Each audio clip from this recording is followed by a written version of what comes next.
आप हैरान हो जाएंगे सुनकर कि बांके बिहारी के मंदिर में मंगला आरती क्यों नहीं होती।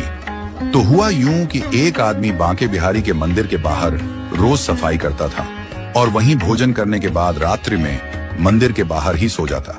एक दिन पुजारी जी ने सोचा कि यह आदमी इतनी मेहनत करता है तो चलो इसे कोई काम देते हैं। अब आदमी से पूछा गया कि गैया चरा सकते हो? तो उस आदमी ने पूछा कि गैया किसकी है, क्योंकि मैं ठाकुर के अलावा किसी का काम नहीं करता। तो पुजारी जी ने कहा कि गैया भी ठाकुर जी की ही है। तो उसने कहा मैं कर दूंगा।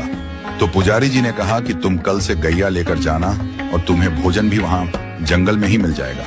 अगले दिन वो गैया लेकर गया और गैया चराने लगा। रोजाना उसके पास दोपहर में खाने के समय पर भोजन पहुंच जाता था। अब एक दिन क्या हुआ कि भोजन के समय पर भोजन नहीं आया, तो भूख की वजह से वह आदमी चिंता में आ गया। सोचने लगा कि जाकर पुजारी जी से शिकायत करूंगा और बहुत गुस्सा होने लगा। तभी एकदम से पीछे से आवाज आई कि गवाले आजा, अपना भोजन कर ले। और उसने पीछे देखा तो वहां दिखा तो कोई भी नहीं, लेकिन एक पेड़ के पास लाल मखमली कपड़े में कुछ बंधा हुआ रखा। वह गवाला वहां गया और जाकर देखा कि वहां तो भोजन रखा हुआ है। उसने उस कपड़े को खोला तो देखा कि 56 भोग तरह तरह का भोजन उस मखमली कपड़े में रखा हुआ था। तो गवाले ने सोचा कि आज भोजन बहुत ज्यादा बना है, तो बनाने में थोड़ा समय लग गया होगा, इसलिए देरी हो गई।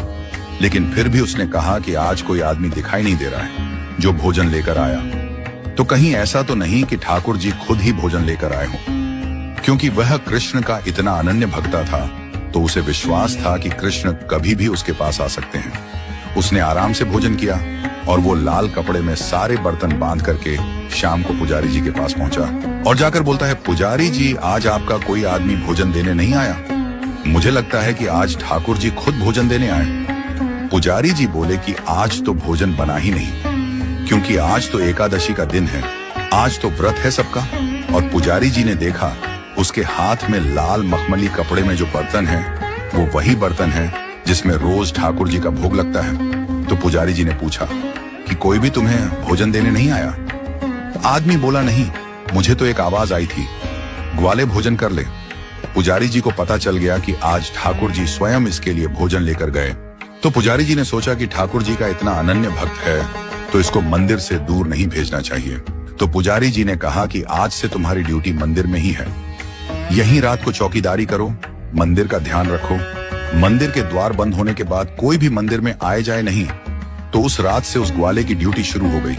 वो मंदिर की चौकीदारी कर रहा था, तभी आधी रात को स्वयं बांके बिहारी बाहर आए और चौकीदार से बोले कि मुझे जाने दो। उस ग्वाले ने ठाकुर को रोक लिया तो ठाकुर जी ने पूछा